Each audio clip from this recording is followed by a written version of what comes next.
আমার মুহতারাম ভাইয়েরা, এমত অবস্থায় মানুষ এবং জিন্নাত ছাড়া যত মাখলুকাত আছে আল্লাহ সমস্ত মাখলুকাত গুলিরে নগদ বিচার কইরা দিয়া ধ্বংস করে দিবেন হাসরের ময়দানে। এখন মানুষ আর জিন্নাতেরা থাকবে। এখানে একটা কথা বলে রাখি, উম্মাহাতুল মুমিনিন আয়েশা রাদিয়াল্লাহু তাআলা আনহা আমার নবীরে বলছিলেন, নবী গো, হাসরের ময়দানে পুরুষেরা উঠবে, হাসরের ময়দানে কি নারীরাও উঠবে নাকি? বলে হ্যাঁ, পুরুষেরা উঠবে, নারীরাও উঠবে। ইয়া রাসূলুল্লাহ, সেদিন কি পুরুষ নারীরা কাপড় পরিধান করে উঠবে নাকি? আমার নবী জবাবে বললেন, না না না, কারো পরনের মধ্যে কোনো কাপড় থাকবে না। উম্মাহাতুল মুমিনিন দুইটা চোখের পানি সাইরা দিয়া কান্দে আর ডাক দেয়া, কোন নবী গো, আমরা মহিলা যারা, আমরারও কি পরনে কাপড় থাকবে না নাকি? আল্লাহর নবী জবাবে বলছেন, না না, কাপড় থাকবে না। ইয়া রাসূলুল্লাহ, কাপড় যদি না থাকে আমরার কি লজ্জা হবে না? সেদিন আমাদের কি শরম হবে না? আমার নবী তখন জবাবে ডাক দিয়া কয়, রে আয়েশা, লজ্জা শরমের কথা তো পরে, মানুষেরা যে উপরের দিকে তাকায়া আল্লাহরে ডাকতে থাকবে, আল্লাহ আল্লাহ বইলা বইলা ডাকতে থাকবে, সেখানে আর কোনো ডাক নাই। সেদিন আবু জাহাল পর্যন্ত আল্লাহরে আল্লাহ কইয়া ডাকবো, ফেরাউনও ডাকবো, নমরুদে ডাকবো, সাদ্দাতেও ডাকবো। দুনিয়াতে আল্লাহরে চিনছে না, সেদিন না চিন্না উপায় নাই। ওই দিন চিনলে তো কোনো কাজে আসবে না। আল্লাহরে ডাকবে আর বলবে, আল্লাহ বিচারের কার্যক্রম কোন সময় শুরু হবে? এভাবে যে মানুষ মাথা উপর দিকে উঠাবে, লজ্জা তো পরের কথা, মানুষ মাথা নিচের দিকে লামানির সুযোগটা পাবে না। লজ্জা তো দেখলে না, লজ্জা দেখার টাইমই নাই। আমার মুহতারাম ভাইয়েরা, এই কঠিন পরিস্থিতি যখন শুরু হয়ে যাবে, মানুষেরা ভাই ভাইরে চিনবে না, বাবা তার ছেলের চিনবে না, মা তার মেয়ের চিনবে না। ইয়াউমা ইয়াফিরুল মারউ মিন আখিহি ওয়া উম্মিহি ওয়া আবিহি ওয়া সাহিবাতিহি ওয়া বানিহি। কেউ কাউকে চিনবে না, একজন আরেকজনকে দেখলে ফাঁস কাটটা চলে যাবে, আবার আমার কাছে কোন নেক চায়া ফেলে। এই যখন কঠিন পরিস্থিতি শুরু হবে, তখন মানুষেরা একটা কাফেলা বন্দী হইয়া একদল মানুষ পয়গম্বর আদম নবীর কাছে যাবে, সুপারিশ করার জন্য আদম নবীর কাছে যাবে। উনি তো আদম জাতির শিকড় বা গুড়া, ওনার কাছে গিয়া দেখি উনি সুপারিশটা করে। আজকের দিনের বিচারের কাজটানি শুরু হয়। আদম নবীর কাছে যাবে, আদম নবীর কাছে যাওয়ার পরে আদম নবী বলবে, আমি সুপারিশ করতে পারবো না, পারবো না, সুপারিশ আমি করতে পারবো না, আমার বড় ভয় লাগে গো, আল্লাহ আমারে ধইরা পালা। বলে আমার ভয়, আপনার ভয়, আপনার ভয় লাগার কারণ কি? বলে আমার ভয় লাগার কারণ হলো, ওয়াকুলনা ইয়া আদাম উসকুন আনতা ওয়া যাওজুকাল জান্নাহ ওয়া কুলা মিনহা রাগাদান হাইসু শিতুমা ওয়া লা তাকরাবা হাযিহি শাজারাতা ফাতাকুনা মিনাজ জালিমিন।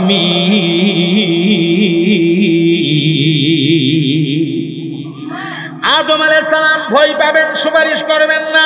আদম নবী বলবেন, আমার বড় ভয় লাগে, আমি কেমনে সুপারিশ করব, কারণ আল্লাহ আমারে জান্নাতে দিয়া বলছিল সব খাইবা, সব খাইবা, আদম হাওয়া সব খাইবা, কিন্তু সাবধান এই গাছটার কাছেও যাইবা না। এখানে যে একটু বেশ কম হয়ে গেছে, বেশ কম, আল্লাহ না আমারে ধইরা পালা, আমার উপরও ভয় লাগে, অতএব আমি পারবো না সুপারিশ করতে। তোমরা যাও নূহ নবীর কাছে, সবাই মিল্লা নূহ নবীর দরবারে যাবে। নূহ আলাইহিস সালাতু ওয়াস সালাম ডাক দিয়া বলবেন আমিও সুপারিশ করতে পারবো না। বলে আপনি পারবেন না কেন?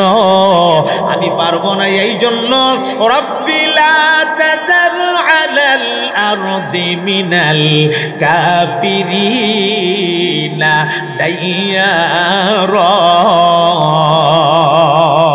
আমার কওমের অত্যাচার আর অবিচার, তাদের নির্যাতন আমি সহ্য করতে না পেরা আমি দোয়া করে দিছিলাম, আল্লাহ সব কাফেররে তুমি ধ্বংস করে দাও। আমি বদদুয়া দিয়া দিছিলাম, এই বদদুয়া দিয়া দেওয়ার পরে আল্লাহ সমস্ত কাফেররে ধ্বংস করতে গিয়া এক বিরাট প্লাবন দিয়া দিছিল। আমার দোয়া আল্লাহ কবুল করছিল। সে অনেক লম্বা কথা, আল্লাহ নে আমারে দইরা ফেলা নবী হইয়া বদদুয়া দিস লাগে রে। আমার ভয় লাগতেছে, আমি সুপারিশ করতে পারবো না, অথচ আল্লাহ তো ধরবেন না। হাসরের মাঠে এক নাম্বার স্তরের যে জান্নাতি হবে তারা তো নবীগণ। কথা বলেন ঠিক কিনা? শুধু এই কথাটা বইলেই শেষ দিয়া দেই। এরপরে নূহ নবী বলবেন আমি পারবো না, তোমরা যাও ইব্রাহিম নবীর কাছে, ফাইন্নাহু খালিলুল্লাহ, তিনি হলেন আল্লাহর খলিল। মানুষেরা ইব্রাহিম নবীর কাছে যাবে। ইব্রাহিম আলাইহিস সালাতু ওয়াস সালাম বলবেন আমিও পারবো না। বলে আপনি পারবেন না কেন? বলে আমি 3 কারণে সুপারিশ করতে পারবো না। এক কারণ ইন্নী সাকিম, বলেছিলাম আমি আমার কওমের লোকেরা পূজাই যাবে, আমারে বলছিল যাওয়ার জন্য। আমি সেদিন বলেছিলাম ইন্নী সাকিম, আমি অসুস্থ, অথচ আমি সুস্থ ছিলাম। সুস্থ থাকার পরেও আমি অসুস্থ বলেছিলাম। ও ভাই, এই অসুস্থতা এটা শারীরিক অসুস্থতা না, এটা মানসিক অসুস্থতা। আর মানসিক অসুস্থতা হযরত ইব্রাহিম খলিল তো ছিলেন, কারণ আমি নবী হইয়া কেমনে গো মূর্তির পূজায় যাব, মেলায় যাব, কেমনে এটা সম্ভব? পয়গাম্বর বলে দিলেন, আমি বলেছিলাম অসুস্থ। 2 নাম্বার কারণ হলো সবাই যখন মেলায় চলে গেছে, সবাই মেলায় চলে যাওয়ার পরে ইব্রাহিম আলাইহিস সালাতু ওয়াস সালাম কোনটার নাক ভাঙছে, কোনটার কান ভাঙছে, কোনটার হাত ভাঙছে, কোনটার ভাও ভাঙছে, আর বড় মূর্তিটার কান্দের মধ্যে কোরালটা ধরে রাখছে। এখন এরা পূজা থেকে ফিরাইসা, মেলা থেকে ফিরাইসা কয় এই কামটা কে করলো? মানুষেরা কয় ইব্রাহিম নামের একটা লোক আছে, এই লোকটা আমাদের মূর্তিগুলিরে নিয়ে উনি বিভিন্ন রকমের কথাবার্তা কয়, সম্ভবত কাজটা ইব্রাহিম করছে, কথারে ডাকায় আনো। ডাকায় আনার পরে কয় না আমি করতে যাব কেন? বাল ফালাহু কাবীর, এই কাজটা নিশ্চয়ই বড়টা করছে, তোমরা দেখো না বড় খোদার কান্দে কোরাল। গঠনমূলক ও বিষয়ভিত্তিক আলোচক প্রতিবেদন আল্লামা আজিজুল ইসলাম জালালী, আল্লামা আজিজুল ইসলাম জালালী হযরতকে হযরতের মূল্যবান বক্তব্য পেশ করার জন্য আমি মাহফিল জামিয়া কমিটির পক্ষ থেকে সবিনয় অনুরোধ জানাচ্ছি। وَإِذَا لَقُوا الَّذِينَ آمَنُوا قَالُوا آمَنَّا وَإِذَا خَلَوْا إِلَى شَيَاطِينِهِمْ قَالُوا إِنَّا مَعَكُمْ إِنَّمَا নাহনু মুস্তাহজিউন।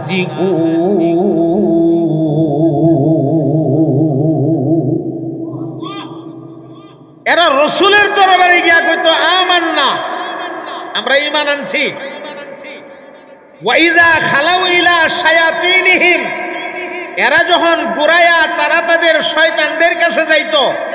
এখানে শয়তান দিয়া মুরাদ হইল এদের লিডাররা, আবু জাহাল, আবু লাহাব, উতবা, শাইবা, ওয়ালিদ ইবনে মুগীরারা।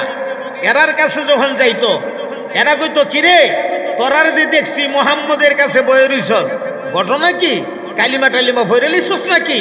তখন এরা কইতো আরে না না, এ তো সোজা কালিমা, আমরা কালিমা ভরে লাইব, ইন্না মাআকুম, আমরা তোমরার সাথে আছি। মুহাম্মাদের কাছে গেলে কেন? ইন্নামা নাহনু মুস্তাহজিউন, মুহাম্মদ এবং তার সাথীদের সাথে একটু ঠাট্টা করবার লাগিয়ে গেছি, ঠাট্টা।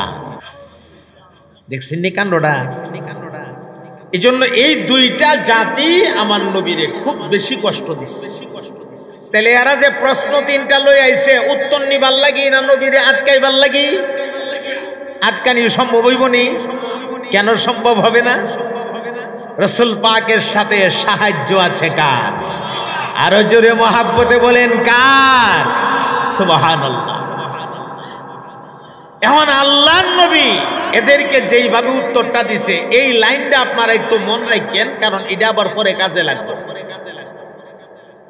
আল্লাহর হাবিব তিনটা প্রশ্ন সন্ন্যাসীরা এদেরকে বলতেছে, আচ্ছা ঠিক আছে, আমাকে তোমরা জিব্রাইল আসার আগ পর্যন্ত সময় দাও, জিব্রাইল আসলেই তোমাদের তিনটা প্রশ্নের উত্তর দিয়া দেব।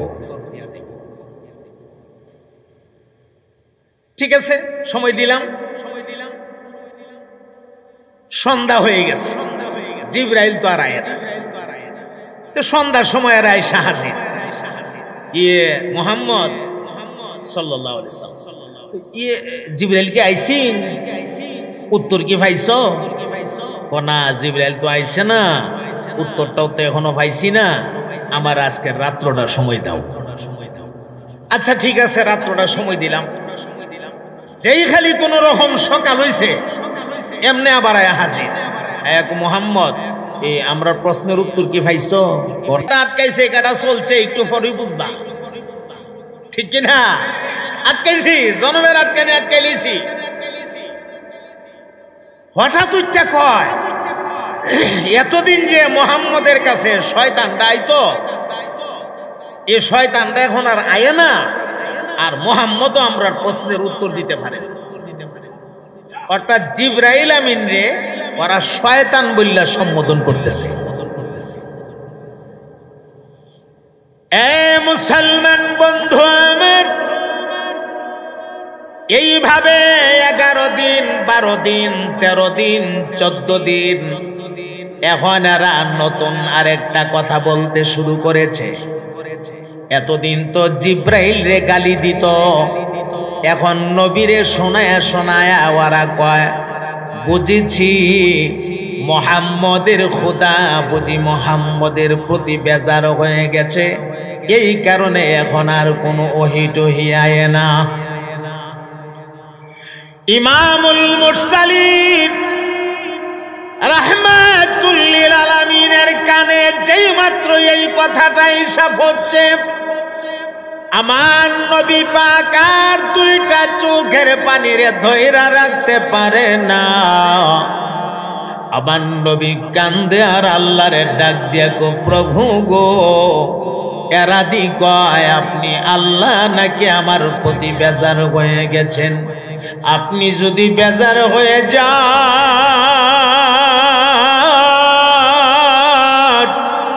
আমি নবী কই যাব? আমি কার কাছে যাব? আমার মনের দুঃখ বলে আমি কার কাছে বলবো?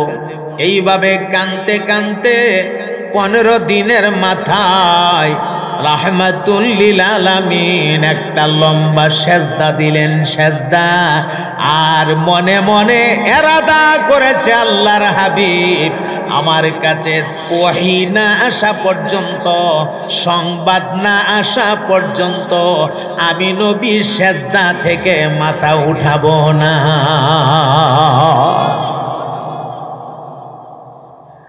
আল্লাহর নবীর সেজদা দিয়ে কান্দে,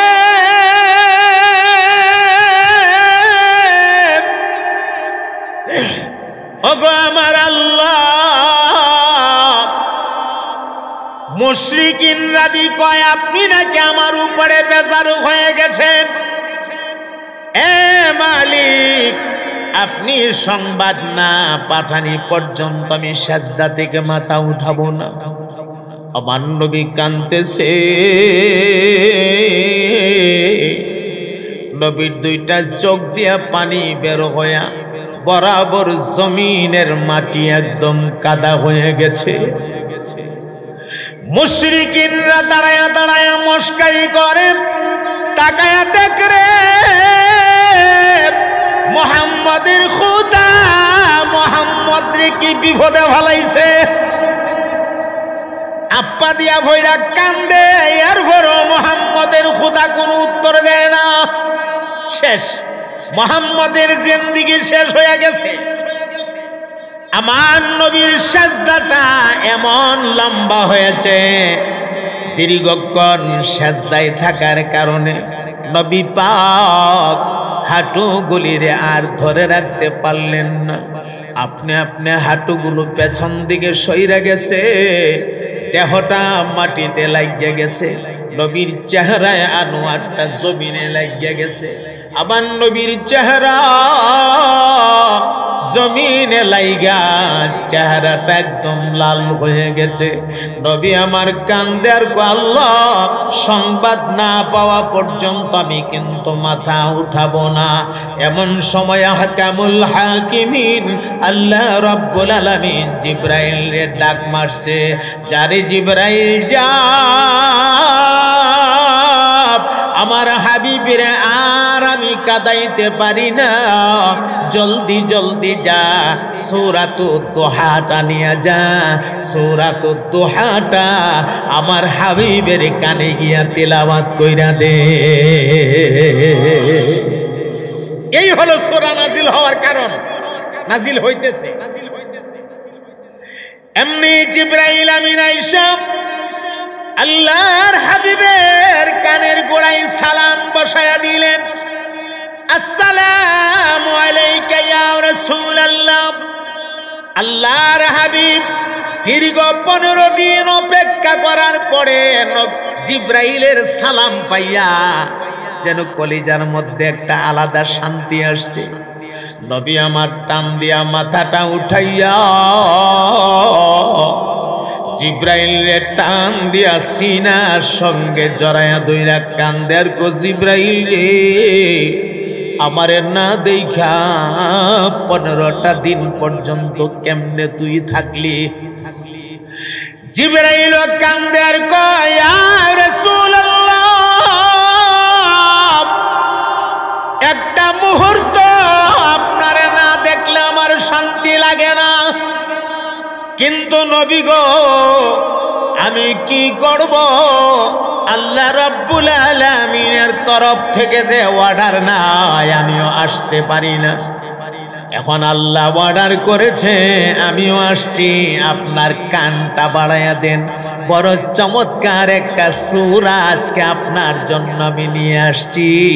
আমার নবী কান ধরে দিলে এমনি জিবরাইল আমিন আমার নবীর কানে কানে তেলাওয়াত শুরু করে দিয়েছে, ওয়াদ্দুহা ওয়াল্লাইলি ইযা সাজা মা ওয়াদ্দাআকা রাব্বুকা ওয়া মা ক্বালা ওয়ালাল আখিরাতু খায়রুল লাকা মিনাল উলা ওয়ালা সাওফা ইউতিকা রাব্বুকা ফাতারদা আলাম ইয়াজিদকা ইয়াতীমান ফাআওয়া ওয়া ওয়াজাদাকা ضالًا فهدى ووجدك عائلا فأغنى فأما اليتيم فلا تقهر وأما السائل فلا تنهر وأما বিনিয়ামতি রাব্বিকা ফাহাদ্দিস। মহাব্বতের আওয়াজে ইমানি জজবায় সবাই জবান খুলে একবার পড়ে দিন সুবহানাল্লাহ। জিবরাইল আমিন নবীর কানে কানে এই সূরাটা তিলাওয়াত করে দিলেন। এর মানে হলো আল্লাহ রাব্বুল আলামিন দুহার কসম খাইতেছেন। দুহা আল্লাহ ডাক দিয়া বলেন, বন্ধু গো দুহার কসম। দুহা বলা হয় পূর্ব আকাশে সূর্যটা যখন পরিপূর্ণ আলো দিয়া উদিত হয়, এই টাইমটাকে আমরা সহজে বুঝি চাষতের টাইম। আল্লাহ বলেন চাষতের সময়ের কসম, ওয়াল্লাইলি ইযা সাজা, অন্ধকার আচ্ছন্ন রজনীর কসম, মা ওয়াদ্দাকা রাব্বুকা ওয়া মা ক্বালা। নবী গো মুশরিকিনদের কথায় আপনি মনে কোনো কষ্ট নিবেন না, আমি আপনার আল্লাহ আপনার প্রতি বেজার হয়ে যাইনি। আল্লাহু আকবার বলে। আল্লাহ ডাক দিয়া কয়, ওগো আমার হাবিব,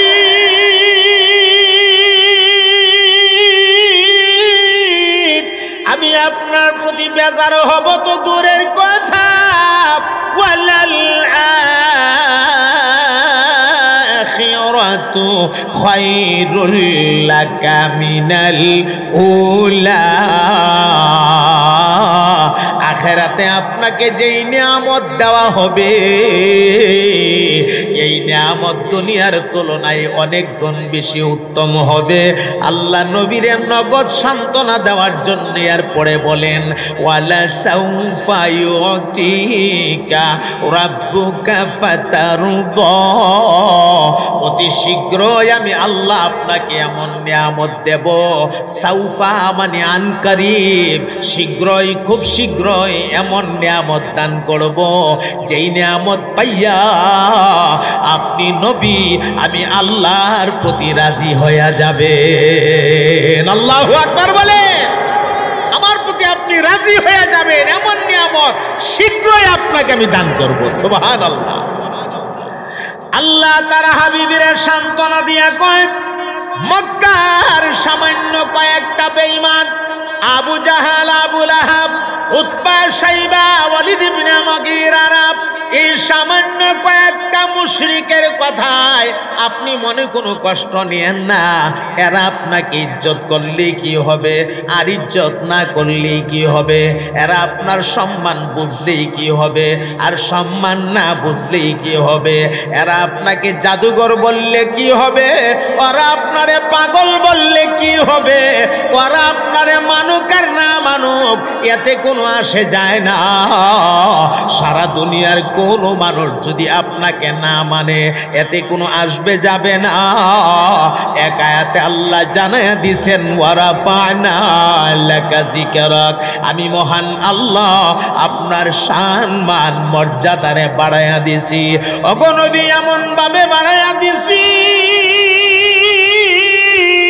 যেখানে আমি আছি সেখানে আপনি নবী আছেন, আমি আল্লাহ যেখানে সেখানে আপনি নবী। চিৎকার দিয়া কন্যা সুবহানাল্লাহ। আমি আল্লাহ রব্বুল আলামিন, আপনি নবী রাহমাতুল লিল আলামিন। সুবহানাল্লাহ। আমি আল্লাহ সারা জাহানের জন্য রব, আর আপনি নবী সারা জাহানের জন্য রহমত। নবী গো এদের কথায় আপনি মনে কোনো কষ্ট নেবেন না। আপনার আগেও আমি অনেক রাসূল দুনিয়াতে পাঠাইছি, আপনার আগেও অনেক নবী দুনিয়াতে পাঠাইছি। নবীদেরকে আমি আল্লাহ নির্ধারিত একটা জায়গাতে ডাইকা নিয়া এরপরে তাদের কাছে কিতাব নাজিল করেছি। আর আপনি নবীর বেলায় ভিন্ন নমুনা, আপনি নবী যেখানে যাবেন আমি আল্লাহ কিতাব পাঠাইয়া দেব সেখানে। যে কোন নবী বা রসুলরা আল্লাহ কিতাব দিছে, যে কোন রসুলরা আল্লাহ কিতাব দিছে, রসুল বলা হয় তাদেরকে যাদেরকে কিতাব দেওয়া হয়েছে, আর নবী বলা হয় তাদেরকে যাদেরকে কিতাব দেওয়া হয় নাই। তো রসুলদেরকে আল্লাহ কিতাব দিছে একটা নির্দিষ্ট স্থানে ঢাকায় নিয়া এরপরে সেখানে কিতাবটা নাজিল করছে। কিন্তু আমরা নবীর বেলায় ভিন্ন রকম। সুবহানাল্লাহ। আমাদের নবীর বেলায় নবী যেখানে গেছে আল্লাহ কিতাব সেখানে পাঠাইছে। আমার নবী মক্কায় আল্লাহ কিতাব নাজিল করছে মক্কায়। আমার নবী তায়েফে আল্লাহ কিতাব পাঠাইছে তায়েফে। আমার নবী আরাফাতে আল্লাহ কোরআন পাঠাইছে আরাফাতে। আমার নবী গারে হেরাই আল্লাহ কিতাব পাঠাইছে গারে হেরাই। আমার নবী গারে সুরে আল্লাহ কিতাব পাঠাইছে গারে সুরে। আমার নবী জাবালে নূরে আল্লাহ কিতাব পাঠাইছে জাবালে নূরে। আমার নবী মদিনায় আল্লাহ জিব্রাইল দিয়ে কিতাব পাঠিয়ে দিয়েছে মদিনায়। আমার নবী উহুদে আল্লাহ কিতাব পাঠিয়ে দিয়েছে উহুদে। আমার নবী খন্দকে আল্লাহ কিতাব পাঠিয়ে দিয়েছে খন্দকে। অতএব আমার আল্লাহ নবীরে সান্ত্বনা দিয়া কো নবী গো, আমি কসম খায়া বলি আপনার প্রতি আমি বেজার হইয়া যাইনি। আপনার সম্মান আমি দুনিয়াতেও বাড়াইয়া দিছি আখেরাতেও বাড়াইয়া দেব। ওগো নবী, এই সামান্য কয়েকটা ছুনোপুটির কথায় আপনার কি হবে? এই সামান্য কয়েকটা তেল সোরার বাচ্চা আবু জাহাল আবু লাহাব উতবা সাইবারা এদের কথায় আপনার সম্মান কি আসবে আর যাবে? আপনি টেনশন নিয়েন না, মনে কোনো কষ্ট নিয়েন না। আমি আল্লাহ আপনার প্রতি রাজি ছিলাম এবং রাজি আছি। এখন রাসূল জিবরাইলকে ডাক দিয়া কয়, রে জিবরাইল, আচ্ছা বুঝলাম আমার আল্লাহ আমার প্রতি রাজি আছে, এটা বুঝে নিলাম, কিন্তু 15টা দিন পর্যন্ত আল্লাহ ওহী পাঠাইলো না কেন? এটার কারণটা কি? এই কারণ তো তুমি কইলা না। আল্লাহ আমারে সান্ত্বনা দিয়েছে, আমি খুশি হয়েছি, আমার মন ভইরা গেছে আল্লাহর সান্ত্বনাই, কিন্তু 15 দিন ওহী পাঠাইলো না। কারণ কি? কারণ জানুনি? ও এই কারণ লই আইছি, তাহলে কারণটা কও। ওয়ালা তাকুলান্না লিশাইইন ইন্নী ফাইলুন যালিকা গাদান ইল্লা আইয়াশা আল্লাহ।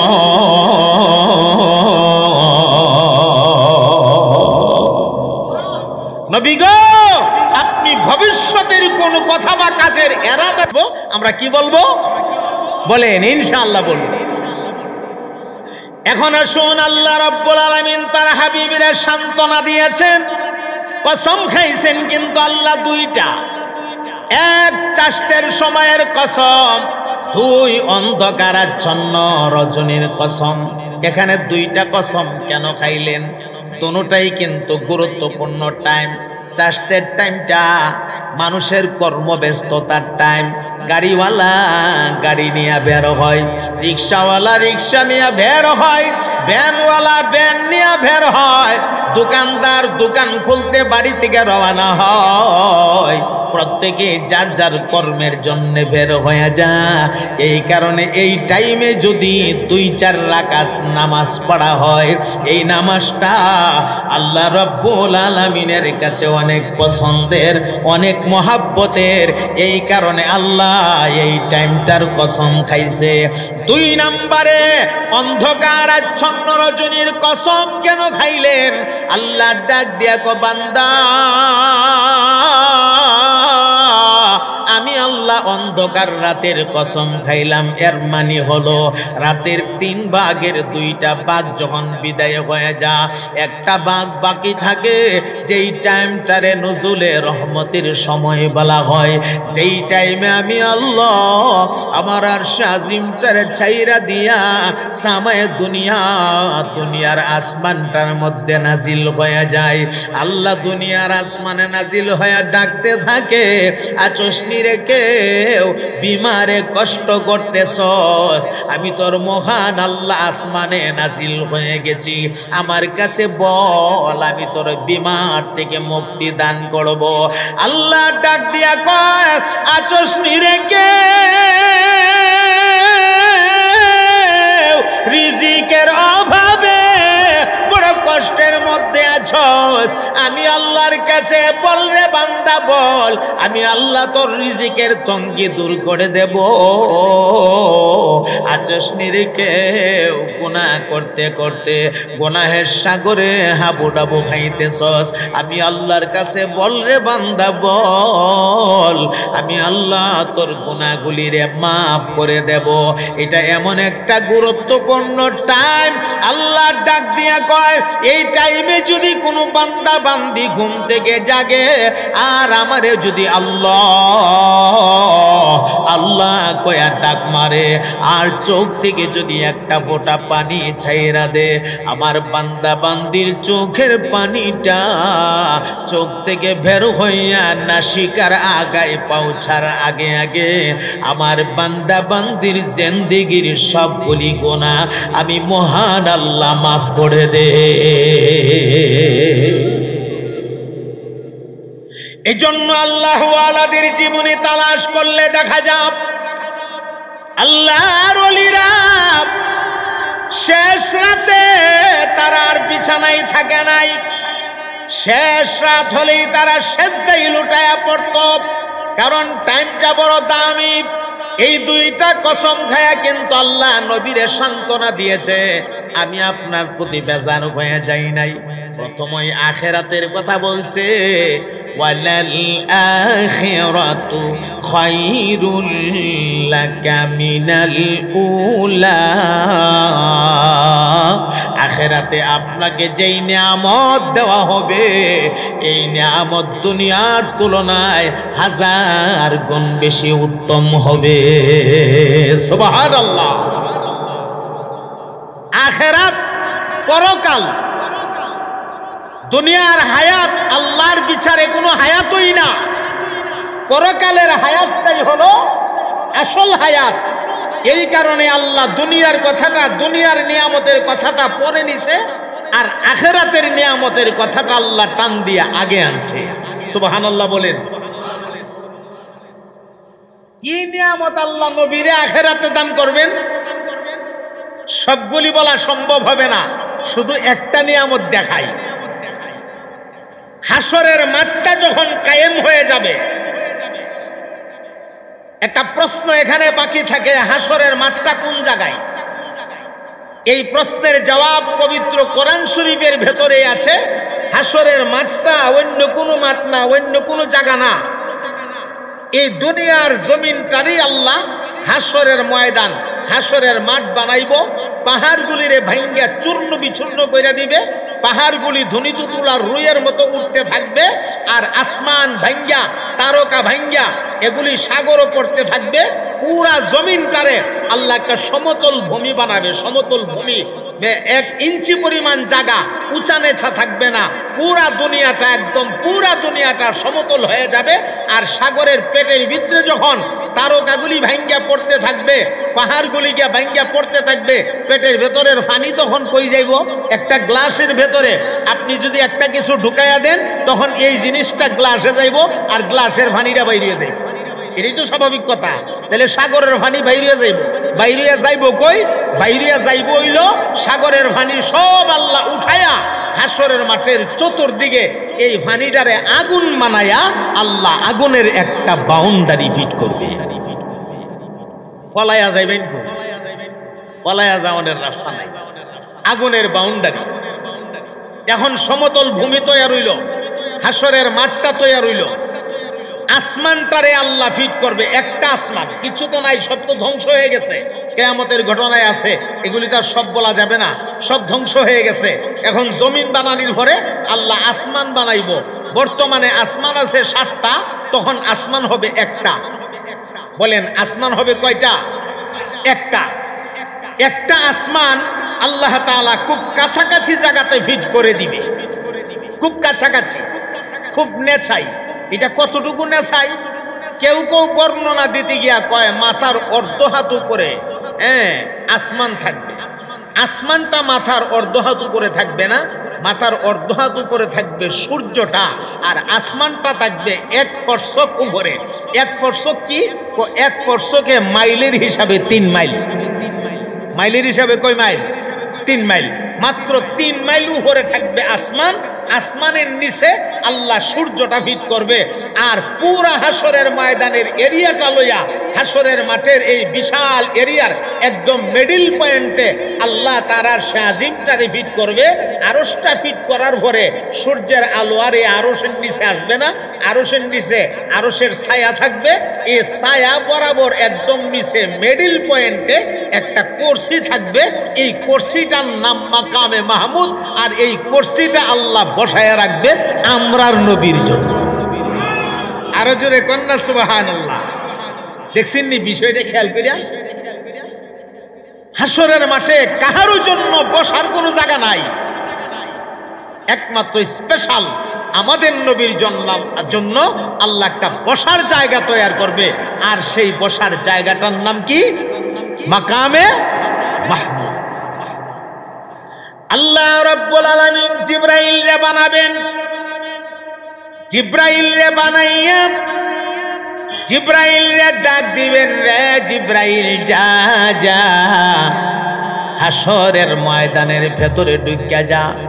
আল্লাহ কি করব গো, ময়দান তো প্রচন্ড গরম, কারণ সূর্যটার একদম নিচে আল্লাহ ফিট করে দিছে। জিবরাইল বলবেন আল্লাহ সেখানে গিয়ে আমি কি করব? বলে সেখানে গিয়া আমার হাবিব মুহাম্মদুর রাসূলুল্লাহ সাল্লাল্লাহু আলাইহি ওয়াসাল্লাম রে উঠাও। আমি আল্লাহর ওয়াদা ছিল সর্বপ্রথম আমার বন্ধুরে আমি উঠাবো, অতএব তুমি যাও আমার বন্ধুরে গিয়া উঠাও। এমনি জিবরাইল আমিন 600 নূরের ডানা বাড়ি মাইরা আল্লাহ হাসরের ময়দানের ভেতরে ঢুকে যাবে। হাসরের ময়দানে আইসা এমন প্রচন্ড গরম, তাকায় দেখবে গো সূর্যের তাপের কারণে জমিনটা একদম তামা হয়ে গেছে। এদিকে জমিন তামা, জমিনের মাটি গরম, আবার উপরে সূর্যের তাপ। জিবরাইল আমিন সহ্য করতে পারবে না, এই প্রচন্ড গরম সহ্য করতে না পাইরা জিবরাইল আমিন তার নিজের ডানা দিয়া নিজের শরীরের মধ্যে বাতাস করতে থাকবে, আর আফসোস করে করে বলতে থাকবে, হাই রে হাই, এই ময়দানে মানুষরা কেমনে থাকবে গো, এই ময়দানে জিন্নাতেরা কেমনে থাকবে। আফসোস করে করে জিবরাইল আমিন বলতে থাকবে, আর আমার নবী পাক রে জিবরাইল আমিন তালাশ করতে থাকবে। আমার মুহতারাম ভাইয়েরা, জিবরাইল আমিন নবী পাক রে খুঁজে পায় না। এক পর্যায়ে আহকামুল হাকিমিন আল্লাহ রাব্বুল আলামিন কে ডাক দিবেন, ওগো আমার আল্লাহ, আপনার হাবিব কই গো, আপনার হাবিব তো খুঁজে পাই না। আল্লাহ ডাক দিয়া কো ময়দানে তুমি কি দেখো? বলে ময়দান তো প্রচন্ড গরম ময়দান, সূর্যের তাপের কারণে পুরা ময়দান একদম তামা হয়ে গেছে। বলে আর কি কোনো কিছু দেখো না? বলে একটা নূর আমি চমকাইতে দেখি, একটা নূর, মাঝে মাঝে একটা নূর চমকায়া উঠে। আল্লাহ ডাক দিয়া বলবেন, যা রে জিবরাইল যা, ওই যে নূরটা চমকাইতে আছে এই নূরটাই হলো আমার হাবিবের নূর। এই নূরের কাছে গিয়া দেখ আমার হাবিব হাত বের করে রাখছে, আমার হাবিবের টান দিয়া হাসরের ময়দানে উঠা। এমনি জিবরাইল আমিন আমার নবী পাকের এই নূরের আলোটারে মার্ক কইরা সাইরা আমার মুহতারাম ভাইয়েরা পাখা বা ডানা বাইরাইতে থাকবে, ডানা বাইরাইতে বাইরাইতে বাইরাইতে বাইরাইতে আমার নবী পাকের রওজা মোবারকের কিনারায় আসবে। আয়েশা তাকায় দেখবে গো একটা কুরসি, বড় দামি একটা কুরসি এখানে বসানো, আর কুরসির কিনারায় আমার নবী পাক হাত মোবারকটা বাহির কইরা রাখছে। হাতটা যেইভাবে এইভাবে আঙ্গুলগুলি নাড়াইতে আছে, নবীর 5টা আঙ্গুল থেকে 5টা নূর বের হয়ে ময়দানে চমকাইতে আছে। এমন সময় জিবরাইল আমিন আমার নবী পাক রে হাতের মধ্যে দুইটা টান দিবে। আল্লাহর হাবিব সাথে সাথে রওজা শরীফ থেকে উঠবেন, ওটার সঙ্গে সঙ্গে দেখবেন আরশে আজিমের ছায়া, আবার ছায়ার নিচে বড় দারুণ চমৎকার আলিশান একটা চেয়ার। আল্লাহর হাবিব ডাক দিবেন, রে জিবরাইল, এই চেয়ারটা কার রে? কার জন্য এই চেয়ারটা আল্লাহ পাক রাখছে, চেয়ারটা কার? এমনি জিবরাইল আমিন জবাবে জানাইয়া দিবে, ওগো নবী কেন কেন? আপনাকে তো দুনিয়াতে আল্লাহ জানাইয়া দিয়েছিল, ওয়া মিনাল লাইলি ফাতাহাজ্জাদ বিহি নাফিলাতাল লাকা আসা আসা আইয়াবআসাকা রাব্বুকা মাকামাম মাহমুদা। জোরে জোরে বলে দিন না সুবহানাল্লাহ। আল্লাহ রাব্বুল আলামিন জিবরাইল আমিন আল্লাহ রাব্বুল আলামিনের পক্ষ থেকে নবীরে জানাইয়া দিবেন, ইয়া রাসূলুল্লাহ আল্লাহ তো আগে আপনাকে বলে দিয়েছিলেন আপনাকে মাকামে মাহমুদ নামক একটা আসন দান করা হবে। এই হলো মাকামে মাহমুদ। আজকের দিনে কাহারও জন্য কোনো চেয়ার নাই, আপনার জন্য কেবলমাত্র একটা চেয়ার। আপনি দয়া করে চেয়ারটার মধ্যে আসন গ্রহণ করুন।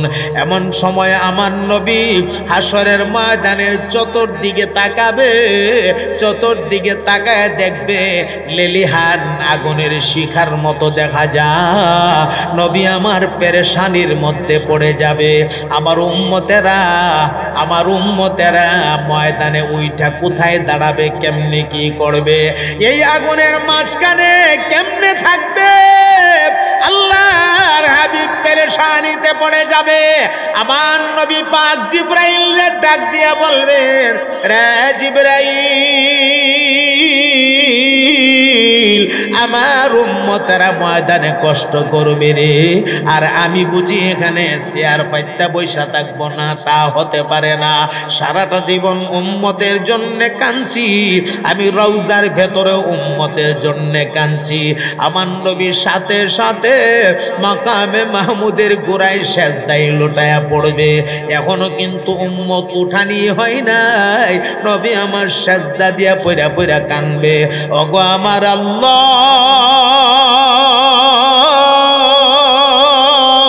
ময়দানের যে করুণ দৃশ্য দেখা যায় গো, এই ময়দানে আমার উম্মতেরা কেমনে থাকবে গো আল্লাহ?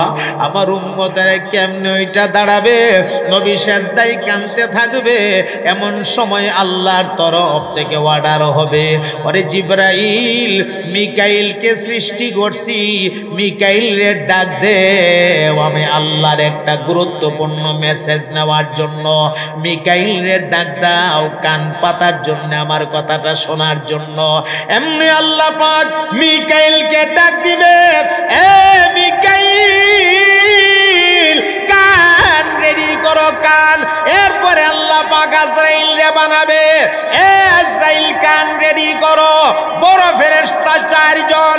এরপর আল্লাহ ইসরাফিলকে বানাবে, কান রেডি করো কান। ইসরাফিল রে আল্লাহ ডাক মারবে, রে ইসরাফিল আমি আল্লাহ তোমাকে একটা সিংহা দিয়েছিলাম, এখন আবার তোমার সিংহাটা দান করলাম। তোমার সিংহার ফুকের কারণে আমি দুনিয়া ধ্বংস করেছি।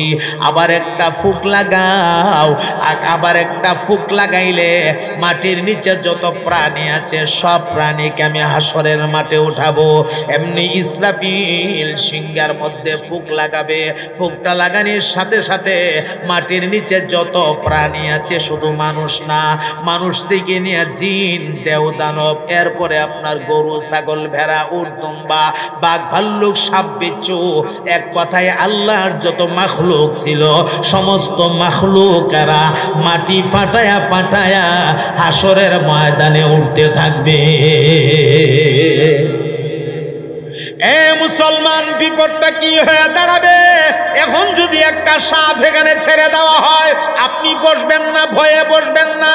এখন যদি একটা বাঘ দৌড় দিয়ে এসে ঢুইকা যা, আপনি মাঠে বসা থাকবেন না।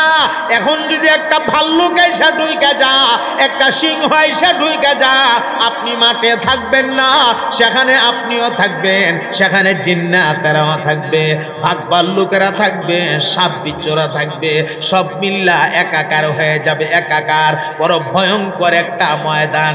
আবার মাথার উপরে সূর্যের তাপ, আবার নিচে জমিনে মাটির গরম, মাটি তামা হয়ে যাবে। আমার মোহতারাম ভাইয়েরা, এমত অবস্থা জিন্নাত ছাড়া যত মাখলুকাত আছে আল্লাহ সমস্ত মাখলুকাত গুলিরে নগদ বিচার কইরা দিয়া ধ্বংস করে দিবেন হাসরের ময়দানে। এখন মানুষ আর জিন্নাতেরা থাকবে। এখানে একটা কথা বলে রাখি, উম্মাহাতুল মুমিনিন আয়েশা রাদিয়াল্লাহু তাআলা আনহা আমার নবীরে বলছিলেন, নবী গো, হাসরের ময়দানে পুরুষেরা উঠবে, হাসরের ময়দানে কি নারীরাও উঠবে নাকি? বলে হ্যাঁ, পুরুষেরা উঠবে, নারীরাও উঠবে। ইয়া রাসূলুল্লাহ, সেদিন কি পুরুষ নারীরা কাপড় পরিধান করে উঠবে নাকি? আমার নবী জবাবে বললেন, না না না, কারো পরনের মধ্যে কোনো কাপড় থাকবে না। উম্মাহাতুল মুমিনিন দুইটা চোখের পানি সাইরা দিয়া কান্দে আর ডাক দেয়া, কোন নবী গো, আমরা মহিলা যারা আমরারও কি পরনে কাপড় থাকবে না নাকি? আল্লাহর নবী জবাবে বলছেন, না না, কাপড় থাকবে না। ইয়া রাসূলুল্লাহ, কাপড় যদি না থাকে আমরার কি লজ্জা হবে না? সেদিন আমাদের কি শরম হবে না? আমার নবী তখন জবাবে ডাক দিয়া কয়, রে আয়েশা, লজ্জা শরমের কথা তো পরে, মানুষেরা যে উপরের দিকে তাকায় আল্লাহরে ডাকতে থাকবে, আল্লাহ আল্লাহ বইলা বইলা ডাকতে থাকবে, সেখানে আর কোনো ডাক নাই। সেদিন আবু জাহাল পর্যন্ত আল্লাহরে আল্লাহ কইয়া ডাকবো, ফেরাউনও ডাকবো, নমরুদে ডাকবো, সাদ্দাতেও ডাকবো। দুনিয়াতে আল্লাহরে চিনছে না, সেদিন না চিন্না উপায় নাই। ওই দিন চিনলে তো কোনো কাজে আসবে না। আল্লাহরে ডাকবে আর বলবে, আল্লাহ বিচারের কার্যক্রম কোন সময় শুরু হবে? এভাবে যে মানুষ মাথা উপর দিকে উঠাবে, লজ্জা তো পরের কথা, মানুষ মাথা নিচের দিকে লামানির সুযোগটা পাবে না। লজ্জা তো দেখলেন, লজ্জা দেখার টাইমই নাই। আমার মুহতারাম ভাইরা, এই কঠিন পরিস্থিতি যখন শুরু হয়ে যাবে, মানুষেরা ভাই ভাইরে চিনবে না, বাবা তার ছেলেরে চিনবে না, মা তার মেয়ের চিনবে না। ইয়াউমা ইয়াফিরুল মারউ মিন আখিহি ওয়া উম্মিহি ওয়া আবিহি ওয়া সাহিবাতিহি ওয়া বানিহি।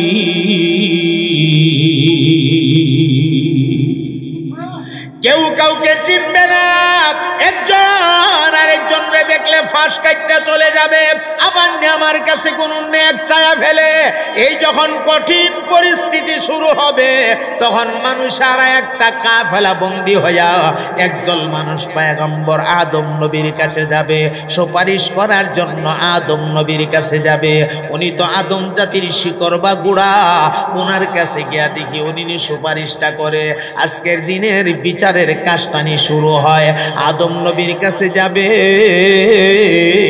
আদম নবীর কাছে যাওয়ার পরে আদম নবী বলবে, আমি সুপারিশ করতে পারবো না, পারবো না, সুপারিশ আমি করতে পারবো না, আমার বড় ভয় লাগে গো, আল্লাহ আমারে ধইরা পালা।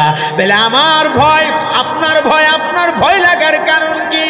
বলে আমার ভয় লাগার কারণ হলো, ওয়াকুলনা ইয়া আদাম উসকুন আনতা ওয়া যাওজুকাল জান্নাহ ওয়া কুলা মিনহা রাগাদান হাইসু শিতুমা ওয়া লা তাকরাবা হাযিহি শাজারাতা ফাতাকুনা মিনাজ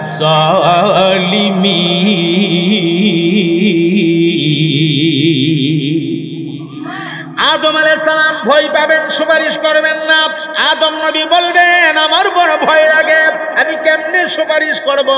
কারণ আল্লাহ আমারে জান্নাতে দিয়া বলছিল সব খাইবা, সব খাইবা, আদম হাওয়া সব খাইবা, কিন্তু সাবধান, এই গাছটার কাছেও যাইবা না।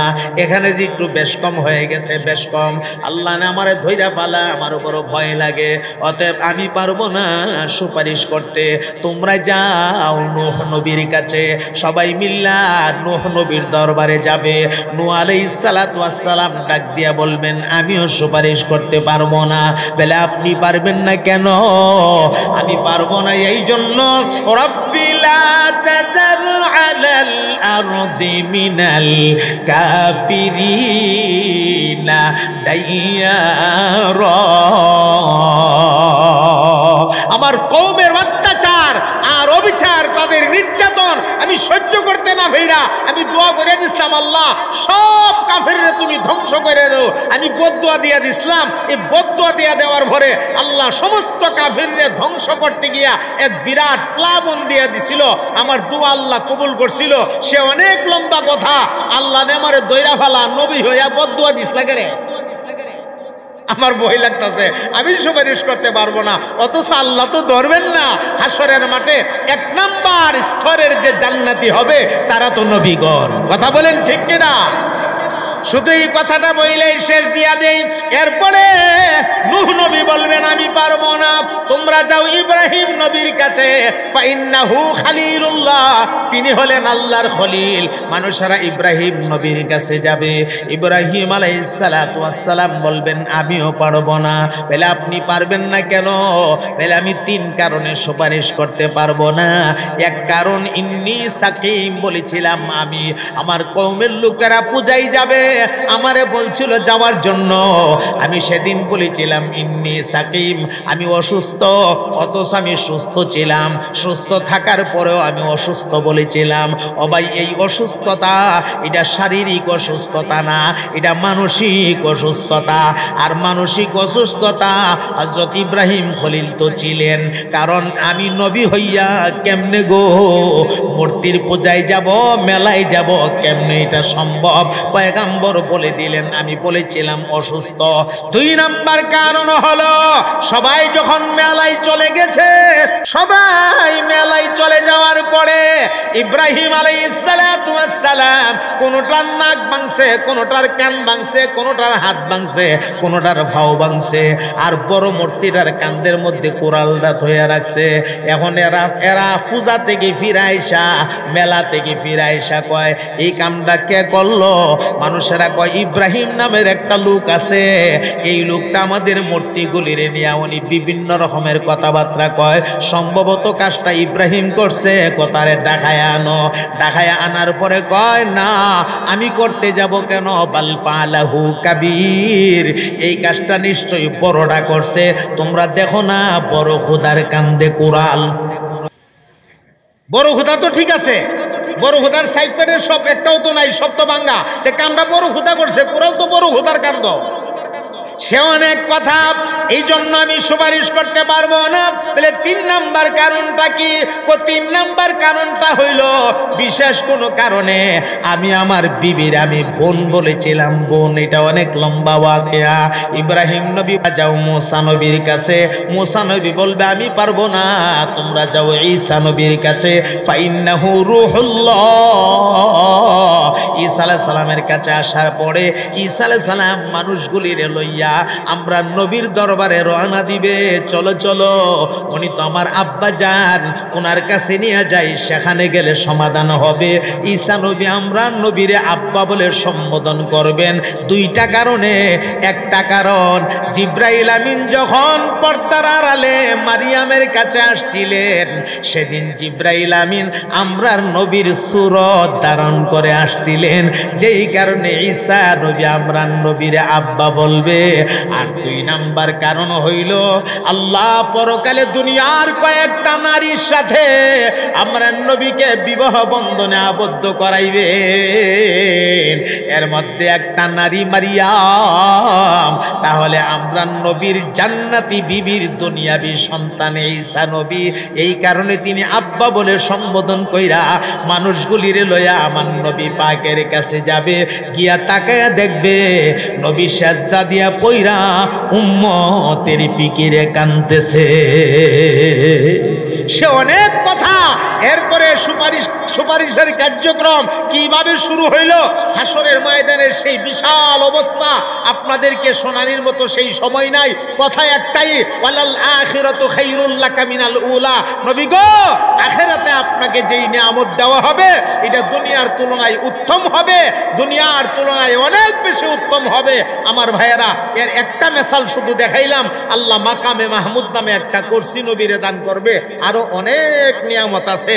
আমাদের সম্মানিত আজকের মেহমান, আজকের মাহফিলের সম্মানিত প্রধান অতিথি, ঐতিহ্যবাহী জামিয়া ইউনুসিয়া মাদ্রাসার সুনামধন্য শেখুল হাদিস, এরপরে আমাদের ব্রাহ্মণবাড়িয়া বড় মসজিদ, কেন্দ্রীয় মসজিদ, যেটা আমরা বড় মসজিদ বলতে যেই মসজিদ বুঝি, সেই মসজিদের সম্মানিত খতিব এবং ইমাম আল্লামা হযরত মাওলানা সিবগাতুল্লাহ নূর সাহেব হাফিজাহুল্লাহ, বহুত বড় আলিম দ্বীন, আল্লাহ তাআলা আমাদের খেদমতে হাজির করে দিয়েছেন।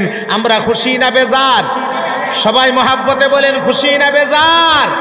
এখন হযরত উনি ওনার মর্জি মুআফিক কথা বলবে, ওনারে পাওয়া অনেক কঠিন ব্যাপার।